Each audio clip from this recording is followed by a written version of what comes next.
ဒီတော့စိတ်ဒီအင်မတန်အခရာကြတယ်စိတ်ကမကောင်းဘူးဆိုလို့ရှိရင်မကောင်းတဲ့စိတ်တွေနဲ့ပြောမယ်ဆိုရင်အဲ့ဒီအပြောဟာမကောင်းတဲ့အပြောပဲဖြစ်မှာပဲ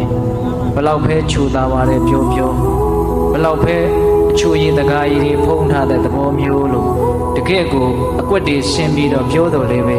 မကောင်းတဲ့စိတ်တွေအခြေခံထားမယ်ဆိုရင်အဲ့ဒီအပြောကိုမကောင်းပြောလို့ပဲပြောရမယ်မကောင်းတဲ့စိတ်တွေအခြေခံမယ်ဆိုရင်တော့ဘာပဲလုပ်နေမကောင်းတဲ့အလုပ်လို့ပဲပြောရမယ်ဘာသာရေးသာသနာရေးနဲ့ပတ်သက်ပြီးတော့လုပ်တာတောင်မှတချို့မကောင်းတဲ့စိတ်တွေကိုအခြေခံထားတော့ကောင်းတဲ့အလုပ်လို့ပြောလို့မရအောင်ဒါဥစဉ်တို့ကုံပြောတာနော်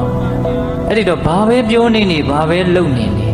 အကယ်၍မကောင်းတဲ့စိတ်နဲ့သာပြောမယ်လုပ်မယ်ဆိုရင်အဲ့ဒီအပြောအလုပ်တို့သည်မကောင်းပြောနဲ့မကောင်းလုပ်ပဲဖြစ်တယ်မကောင်းပြောကြတော့ဝစီကံမကောင်းဘူးပေါ့မကောင်းတဲ့အလုပ်ကြတော့ကာယကံမကောင်းဘူးလို့ပြောရမှာပေါ့ဟုတ်လားအဲ့ဒီတော့စိတ်ကမကောင်းရင်ဝစီကံလည်းမကောင်းနိုင်ဘူး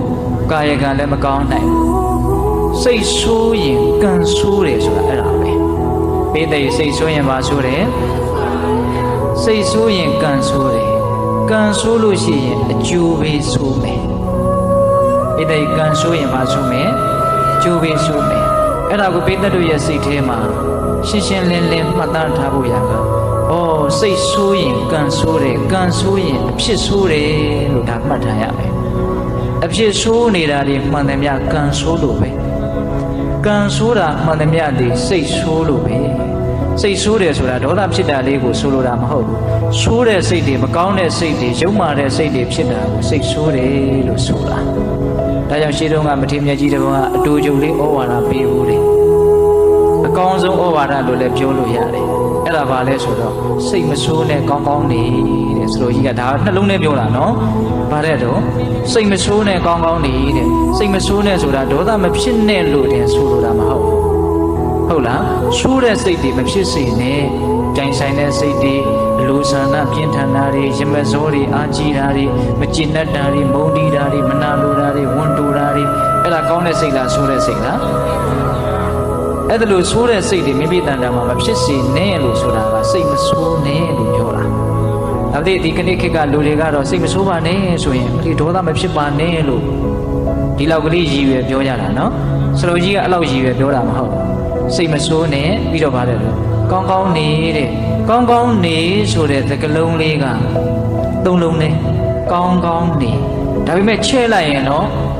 မဆုံးနိုင်အောင်ကြည်တယ်ဗျာလူရန်ဘေးကန်းနေတာလည်းကောင်းကောင်းနေတယ်လို့ပြောလို့မရဘူးလား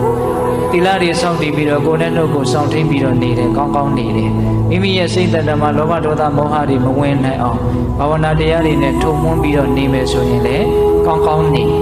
မပြည့်စုံဘူးလားပြည့်စုံတယ်ဒါကြောင့်ဒီဒေသနာတော်လေးကိုပိဿပေါင်းသူတော်ကောင်းတို့ကဘယ်လိုမှတ်ရမှာလဲဆိုတော့စိတ်ဆိုးရင်ကံဆိုးမယ်ကံဆိုးရင်အဖြစ်ဆိုးမယ်အဖြစ်ဆိုးပြီဆိုမှတော့ကောင်းနိုင်မှာမလားမကောင်းနိုင်ဘူးဒါကြောင့်ရှေးသူတော်ကောင်းကြီးတွေကအေးလူမုန်းမှမကြောက်နဲ့ကံမုန်းမှကြောက်ဒီတိုင်းဗါတဲ့တော့လူမုန်းမှမကြောက်နဲ့ကံမုန်းမှကြောက်တဲ့ကိုပြုတ်ခဲ့တဲ့ကံတွေကနွားချေရနောက်ကိုလှဲပြီးအစဉ်လိုက်တယ်လို့မျိုးမကောင်းတဲ့ဒုက္ခတွေပြီးဖို့ဆိုတဲ့အနေအထားမျိုးနဲ့လိုက်မနေဘူးလားလိုက်နေတယ်ဒါဥစဉ်တို့ပထမဦးဆုံးဓမ္မပဒမှာလာတဲ့ဂါထာ